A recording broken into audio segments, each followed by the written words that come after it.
Hello and welcome to another short video for Truth Podcast. Now, this morning I'm wanting to talk about three things that has been happening from within our media just this week. I mean, this is Friday, the 24th of October in 2025, and really, I was really drawn by these three things. And I really want to touch on them, and I'm really going to come back with a larger video really pointing out how that it is that what is happening in your media is completely all wrong. Now, on the Nolan Show on Wednesday evening, it's a BBC TV presentation here in Northern Ireland, in where Stephen Nolan would be the host. Now, he had this guy on the Nolan Show on Wednesday evening. I didn't see it, but what I did hear was Mr. Nolan talking about the interview with this guy on the BBC Radio Ulster yesterday morning, Thursday the 23rd of October. He really had a snapshot of the interview that he carried out with this guy. Now, this guy came from some sort of, I'm going to say, migrant farm. I'm not too sure of exactly which migrant farm that it is, but anyway, when Mr. Nolan was talking to this guy, one of the questions that Mr. Nolan would have asked this guy would have been, you know, can't you see that people here are entitled to have genuine concerns? Now, that's me paraphrasing. Well, the guy replied by saying, well, it depends on the context, but he didn't elaborate on the context. Now, when listening to the radio show version of this interview yesterday morning, I was captivated by several things. One being that this guy said that he came from Leeds, he's living in Northern Ireland, and really that he's part of some sort of migrant farm. Now, whenever the questions were being asked, and they were very timid questions, because there's a lot of questions that I would have asked this guy that Mr. Nolan didn't actually ask, but when he was being asked about these genuine concerns, really he wouldn't answer. He wouldn't really permit or allow the fact that people have genuine concerns, that they've every right to have genuine concerns, and they're entitled to have those genuine concerns. So I decided to go back and have a look at the BBC television show which Mr. Nolan conducted on Wednesday evening. Now, whenever I seen this guy visually, what I witnessed was a man of some sort of African descent. Very hard to tell where from, but you know, I mean, he had like dreadlock style hair sitting up high, and you know, he was dark in colour, and really, like, what really what really captivated me about this guy was that he had this like sort of badge on, and it was a clenched fist just like that, and he had it on his lapel. So I decided to go back and do some research on the origins of that badge and what it's associated with, what it's aligned with, and what it actually wants to achieve. I mean, is it political? Does it stand for anything? So some research this morning really took me in a lot of different angles and a lot of different areas, and what I found out about this badge, and we do see this badge associated with various organisations, various socialist, communist, various anti-capitalist type organisations whose stated aims are to bring down society, and yet here we had this guy on, and really you know, bar a few sort of questions in where that Mr. Nolan would have said, and he said it there, that, well, can you not see that some people here might have genuine concerns?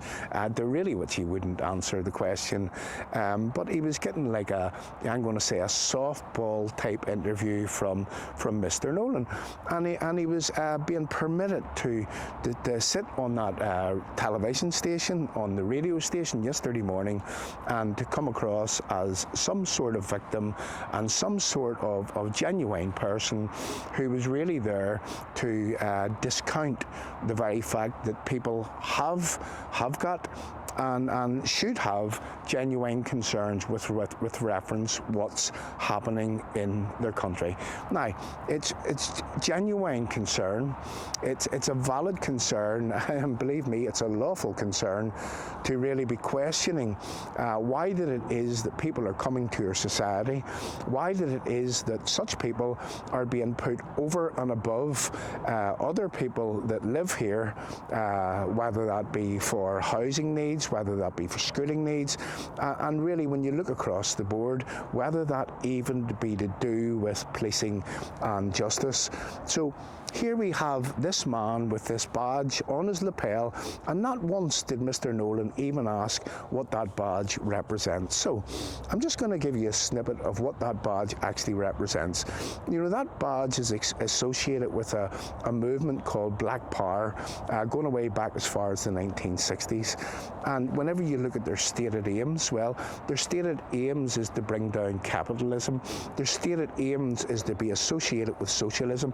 Their stated aims are actually racist in the way that they are presented. You know, Black Power is the organisation which is associated with this clenched fist type, badge that this man had just here. But not once did Mr. Nolan even ask, what does that badge represent? What's that to do with? Now, you contrast that by, imagine I appeared with a badge, any sort of badge which represented anything bad in this country or anything which was questionable in this country.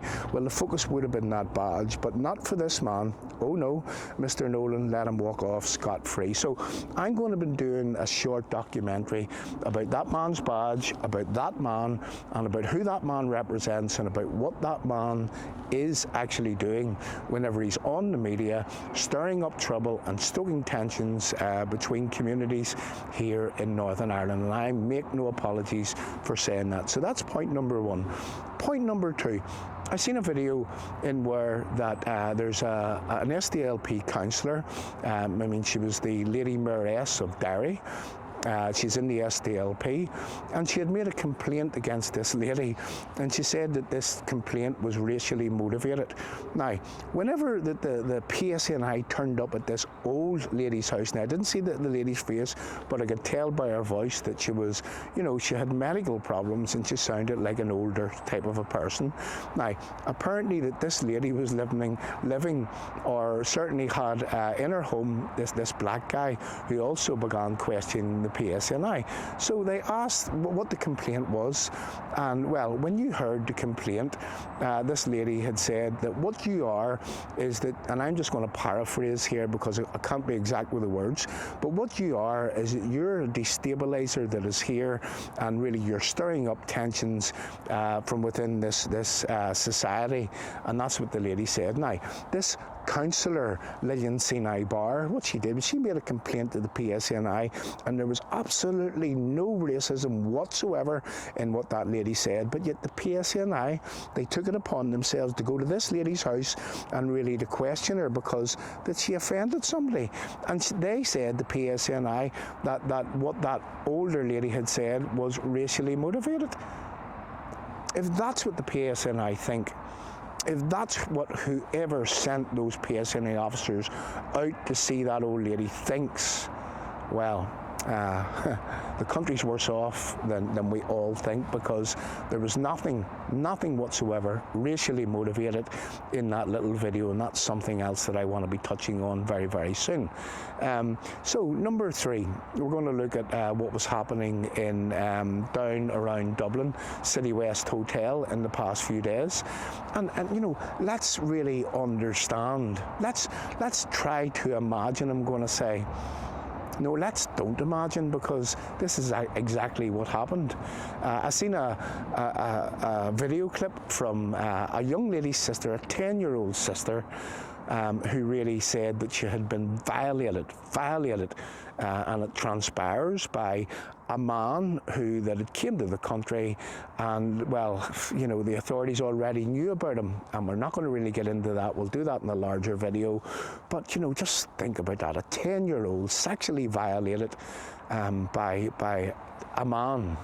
a man of foreign origin who the authorities knew about and who there was huge questions that were already being asked of this man, and yet that man was in society and went off and, well, he sexually violated, or it was alleged, let's just say, that he sexually violated, well, according to the young lady's sister, well, the innocence of a 10-year-old was taken away.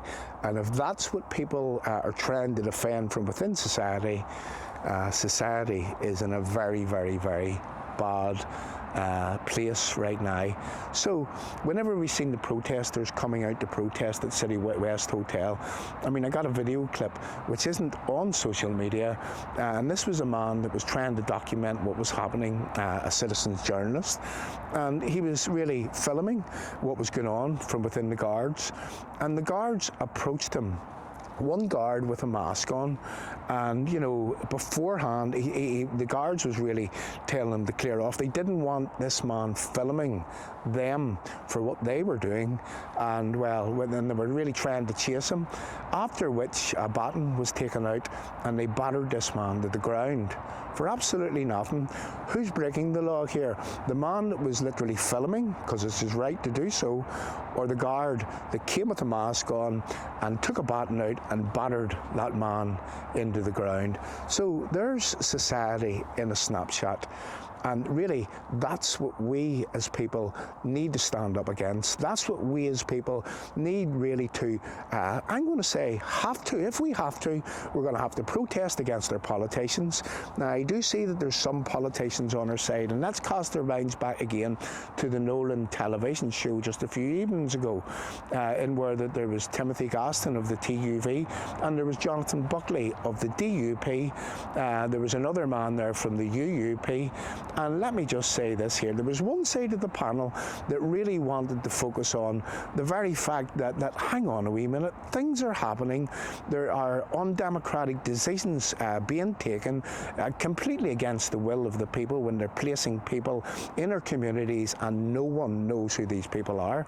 You know, they come here with no documentation, they say that they're vetted. Excuse me, if they've got no documentation, how the hell do we know how they are? How the hell do the authorities know who they are? The very fact is that they don't know who they are, they don't know what they're capable of, they don't know what they've already done, and they don't know what they'll go on to do in our countries. So on the Nolan show the other evening, whenever the DUP, Jonathan Buckley and Timothy Gaston of the TUV were really trying to point out that people are entitled to have genuine concerns and they are entitled to stand up for people with genuine concerns, well, the panel was loaded against them. There was a shouting match. It was like, you know, that character from People Before Profit, Jerry Carroll, Owen Tennyson of the Alliance Party and someone else. Well, they completely, every few minutes, every few seconds, they couldn't get a word in edgewords whenever they were trying to stand up for their constituents, and Mr. Nolan lost complete control of that panel. In fact, Mr. Nolan was on the side of the people who were really trying to shut down the genuine debate about the concerns that the people have here in Northern Ireland. So coming soon on Truth Podcast, I'm going to be looking at those things. We're going to be doing a few other things also.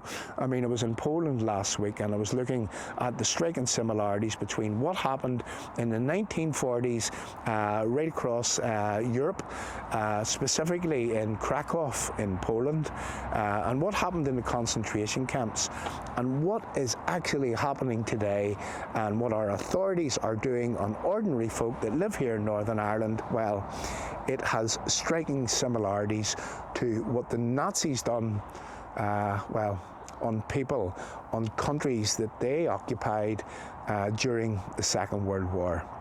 Thanks very much for listening, and we'll see you all very soon.